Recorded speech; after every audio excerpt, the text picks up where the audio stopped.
Hi everybody, I'm Kenya and welcome back to my YouTube channel. So today is April Fool's Day. Okay, so happy April Fool's Day to you all. In today's video, I want to talk about the New York City Housing Connect website. I want to give you the 411 on it. So I will start by saying that my company that I work for does process the applications for some of the buildings on the Housing Connect website. So I do have some insight and I can give you the 411 on the Housing Connect website. Now, number one, of course, you're going to create yourself an account on the Housing Connect website, and they're going to ask you questions like what is your household size and what is your household annual income. Then there will be an option to click on open lotteries. The open lotteries for rentals, and then they have open sales if you want to like buy like co-ops or condos. They have that option as well, but we're going to strictly talk about rentals. Number two, you always want to check the income requirements before you apply. Okay, so you're going to go to open lotteries, and there's going to be a bunch of buildings from all 5 boroughs. You're going to have Manhattan, Brooklyn, the Bronx, Queens, Staten Island. Top, you're going to see the building name. It's going to tell you the minimum income requirements. If you are in those income requirements and you're interested in living in that borough or that property, you click on it and it's going to tell you for like a studio, what's the family size and the income requirements. For a 1-bedroom, what is the family size and the income requirements for those family sizes, etc. So when you're looking at the family size and the income and you would qualify, then you could apply for that unit. And you go all the way to the bottom, you hit the apply button, and you're going to get like an email saying, hey, we got your application for XYZ building or property or whatever community. Now, number 3, once you apply and if you are chosen in that housing lottery, you will get a phone call or a letter or both in the mail, and it will basically tell you, all the documents that you would need to apply for that apartment. What I need you to do is when you get that phone call and that letter, I need you to stop and immediately gather all your documents that you need. Pay stubs, social security numbers, birth certificates, tax return, gather all that stuff expeditiously and return it right away. A bunch of letters, like a couple hundred, go out at a time to different people that have applied, and it's first come, first serve. So if you are taking your time gathering your documents and it takes you 2 weeks and then you send it, you might miss out, because that person who got that letter on that day, the next day probably got up, got all their stuff together and sent it right away. And so they're going to be processing those applications that they got first, and you need to have everything that they asked you for in that application the first time. Because if they have to contact you like, hey girl, hey, we missing your social security cards, now they have to wait for you to send a copy of your social security cards. So the people who are promptly applying and making sure that everything that is asked of them is in the application when they send it off the first time will have first priority. So someone who could have gotten a letter after you could secure an apartment before you because you didn't send all your documents that were requested of you at the time when you got the letter. And I only say that because I see like certain people on TikTok. Yes, I'm always on TikTok. They'll be like, oh, I sent all my stuff and I never heard back. But how soon did you send it? Did you send it right away? Did they have to keep contacting you, asking you for different documents? That's probably why you never heard anything back, because by the time you sent all your stuff in, all the apartments were taken, because the people who took it seriously got up and they gathered all their documents and they sent it in right away. So it is crucial that if you are really interested in those properties, that you get all your documents together as soon as possible and you send it in. Don't drag your feet, because someone else who was more serious and really wanted it is going to snatch it up. Now, number 4, so New York City residents get first priority on the Housing Connect properties.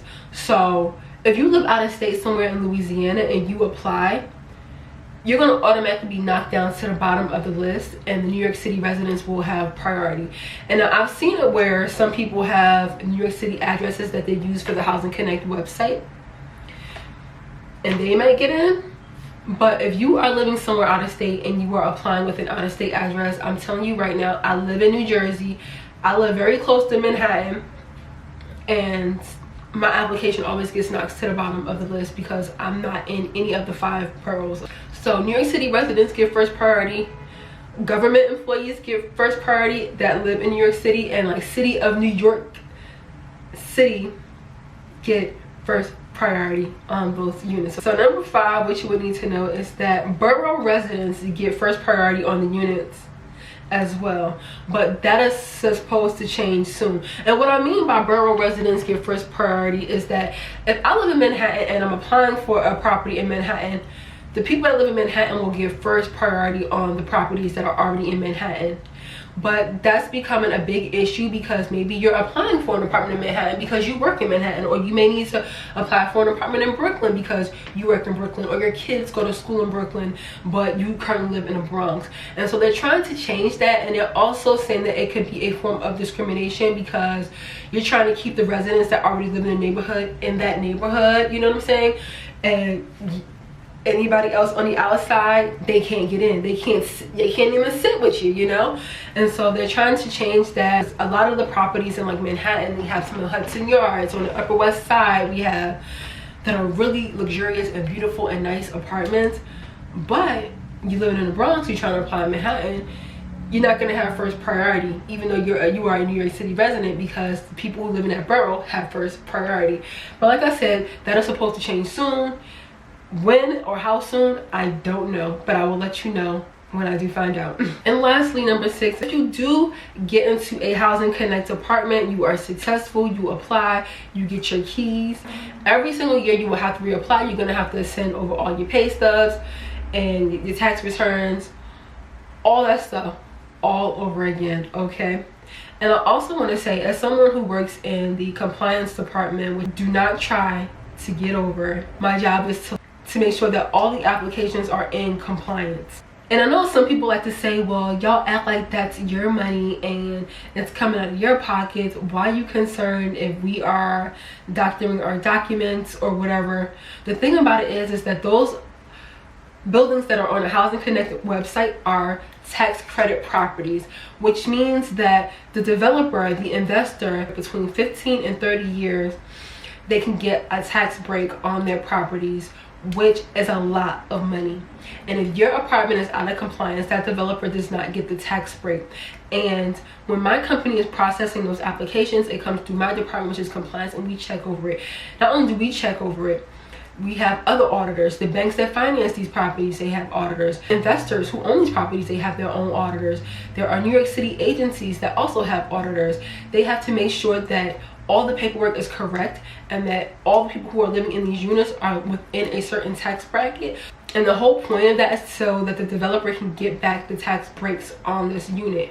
And the only way that the city can make sure that the developers are doing as they say and that they are renting apartments to people who are low income, even though technically a lot of these apartments are not really low income, let's keep it 100, okay, is to have some type of a checks and balance system, meaning like they're going to be checking to make sure everything is correct.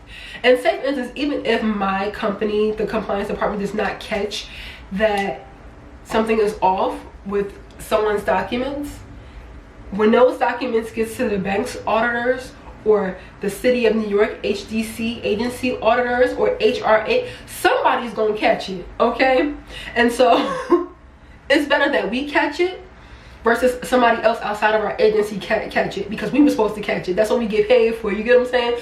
So it doesn't look good, we're not catching all the errors, you know? And so I'm gonna give this one example of this one person who moved in during COVID. You know, during COVID, everything was remote. We weren't meeting in person.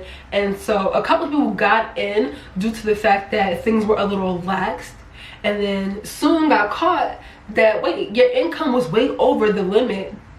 And you moved into this nice apartment and you were over limit. Like, you know what I'm saying? And this developer is not going to be able to get the tax breaks or the credits on this unit because you were over income, you know what I'm saying? And I think one of the units was like about $1,300 if I'm not mistaken.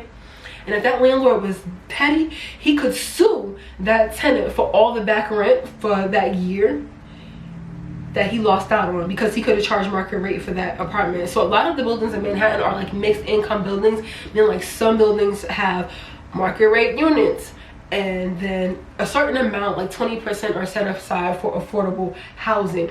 And so if the market rate 1-bedroom apartments are starting at $6,000 a month, but you got an affordable unit for $1,300 a month, that landlord could sue you for the loss. So that apartment was $6,000 and you were paying $1,300.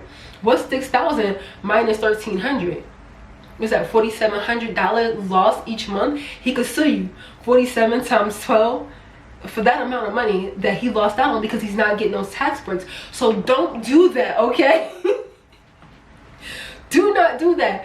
And if a landlord has to sue you for that back rent or money, that's going to be on your credit report. So now you not only have to move, now that will be on your credit report, and now you're trying to secure another apartment that's not affordable housing, which you can get banned probably from all affordable housing from doing that.